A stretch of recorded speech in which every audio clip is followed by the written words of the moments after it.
Assalamualaikum warahmatullahi wabarakatuh. Shalom, salam sejahtera untuk kita semua. Perkenalkan, saya Brilianto Pratama, mahasiswa Universitas Pancasakti Kota Bekasi dengan nomor induk mahasiswa 28923500154, berasal dari prodi manajemen. Di sini saya akan mengerjakan penugasan tindak lanjut dari mata kuliah Ekonomi Internasional dengan dosen pengampu yakni Ibu Wina Sari Kusuma Ningtyas, SIP SEMM. Yuk kita simak sama-sama materi yang akan saya sampaikan.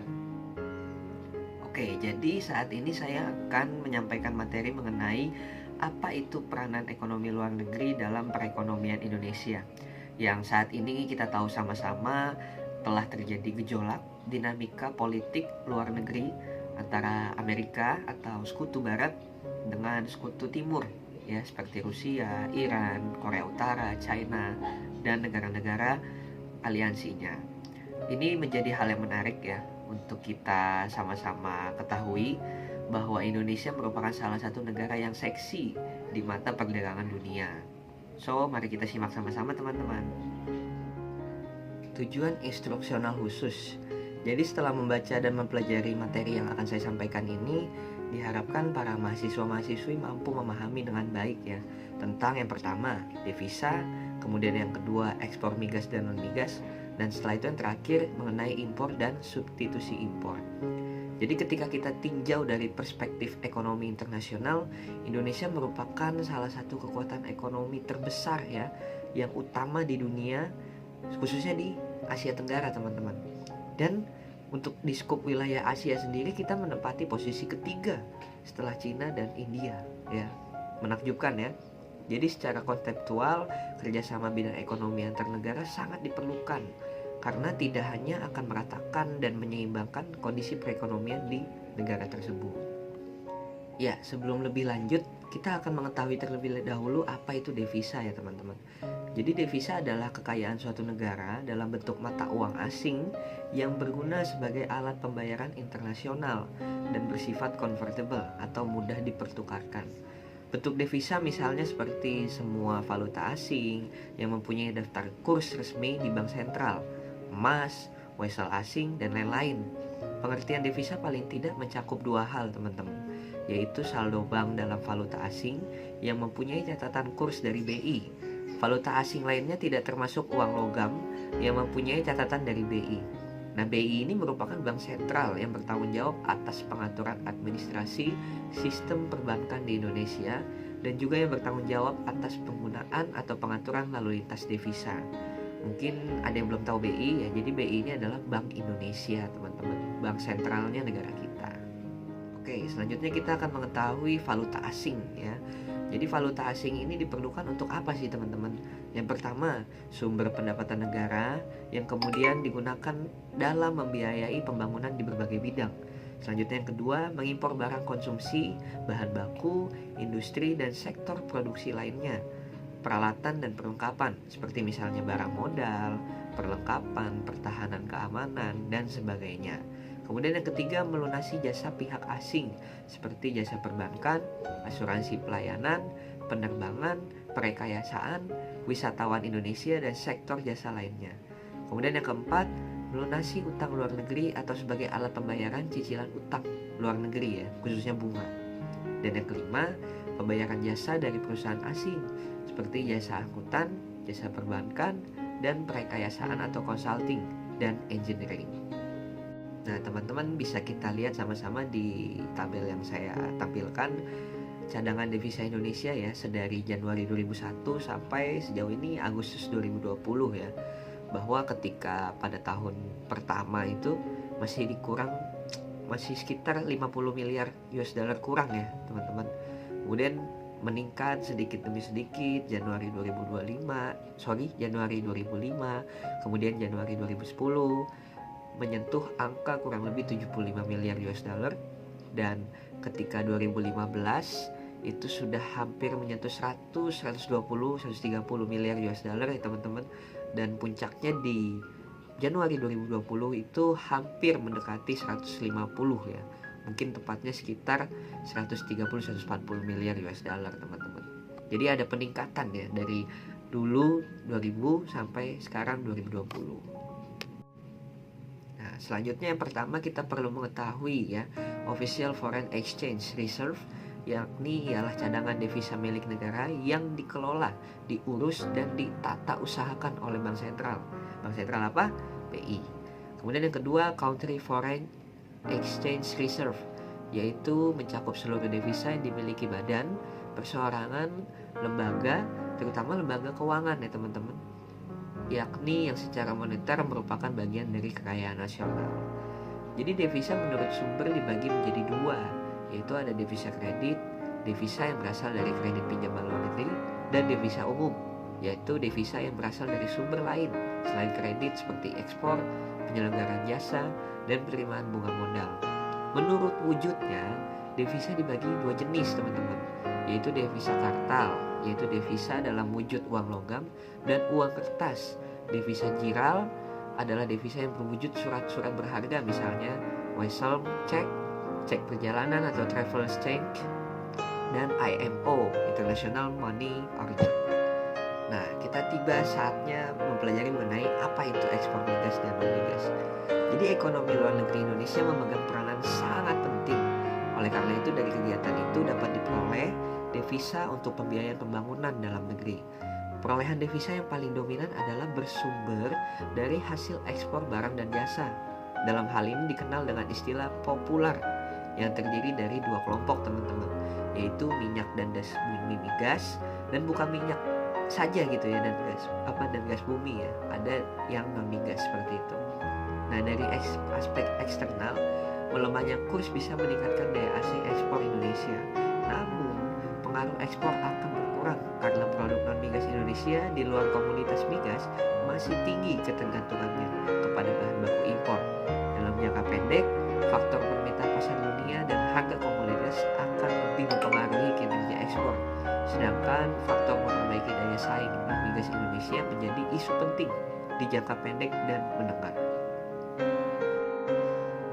Selanjutnya kita akan mempelajari yang terakhir mengenai impor dan substitusi impor. Jadi yang pertama impor ya teman-teman. Perkembangan impor non migas menunjukkan kecenderungan menurun dari tahun 1995 hingga 2003. Tetapi sejak 2004 sampai dengan 2018 terus mengalami peningkatan yang makin tajam. Jadi langsung meningkat gitu teman-teman. Jadi bahkan pada tahun 2012 hingga 2018 telah terjadi defisit neraca perdagangan yang ditunjukkan oleh nilai impor lebih besar dari nilai ekspor. Hal ini mengindikasikan bahwa perekonomian Indonesia masih sangat tergantung dengan produk luar negeri dalam memenuhi kebutuhan penduduknya.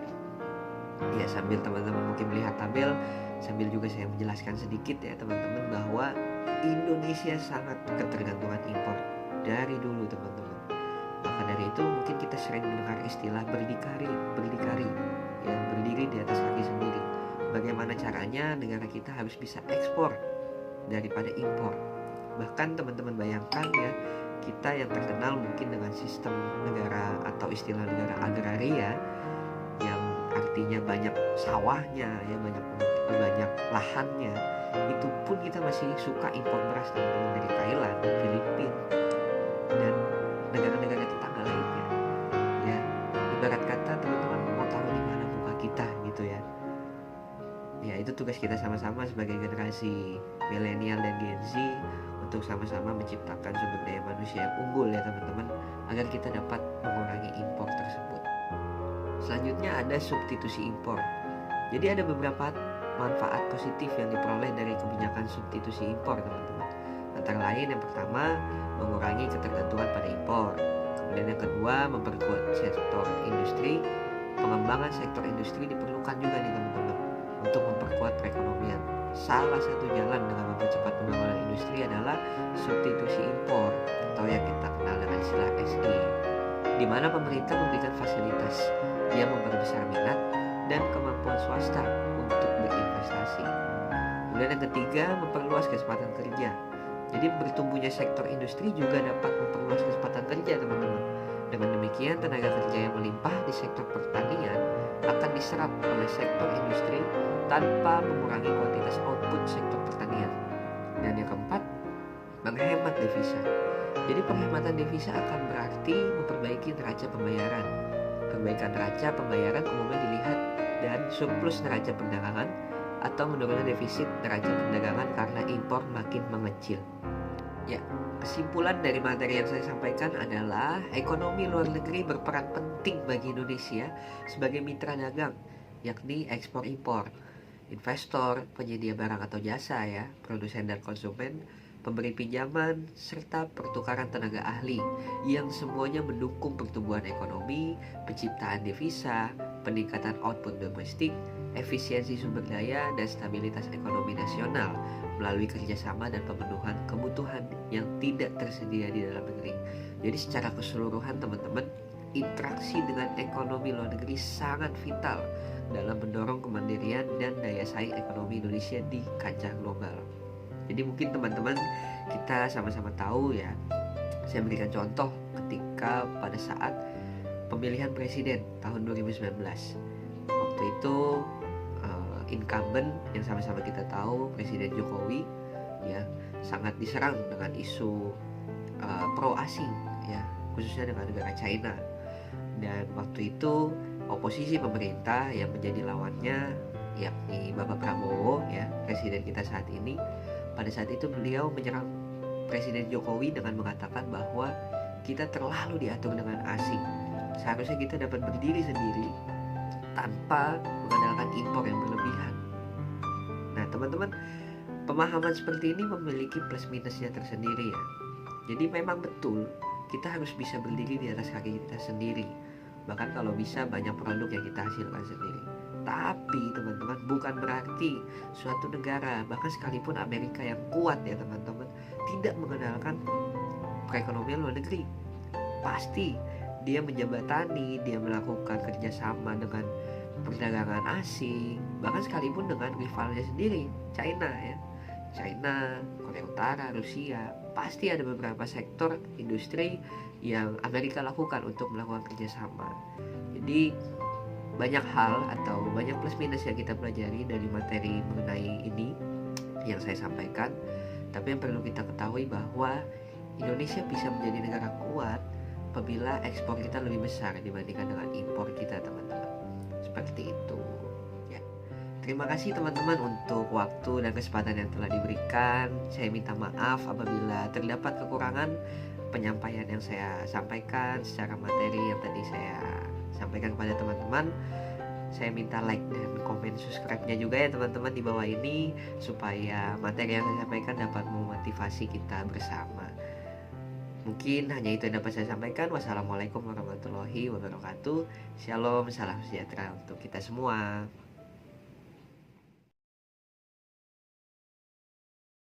Di bumi yang kita tinggali ini tersebar banyak banget negara dengan potensinya masing-masing. Kita bisa lihat Amerika Serikat dengan lahan pertaniannya yang melimpah, atau negara Timur Tengah yang kaya akan minyak bumi. Banyak faktor yang menyebabkan hal tersebut, mulai dari letak geografis, sumber daya alam, kondisi ekonomi, dan sumber daya manusia yang dimiliki.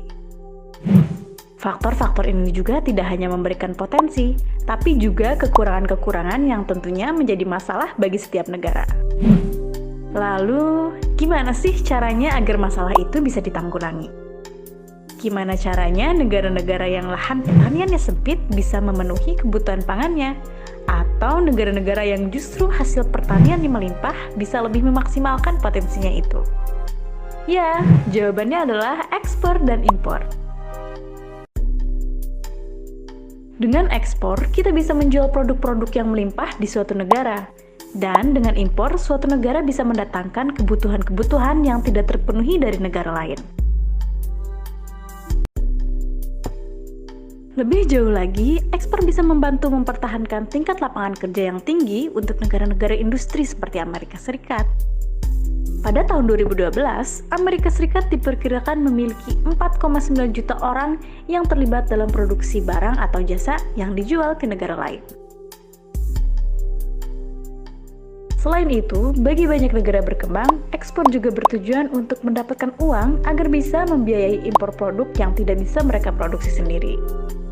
Lalu, bagaimana dengan impor? Impor juga sangat penting. Coba kita bayangkan bagaimana jika Indonesia tidak mengimpor komputer atau smartphone yang sedang kita gunakan untuk menonton video ini. Gak hanya untuk lingkup negara, impor juga sangat berperan bagi produsen yang memproduksi sebuah produk yang berkualitas. Kita lihat iPhone, ponsel pintar asal Amerika Serikat ini mendatangkan komponen-komponennya dari berbagai negara.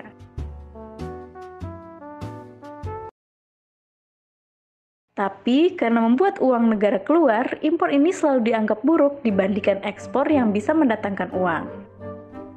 Namun sebenarnya tak jarang ekspor justru membutuhkan impor.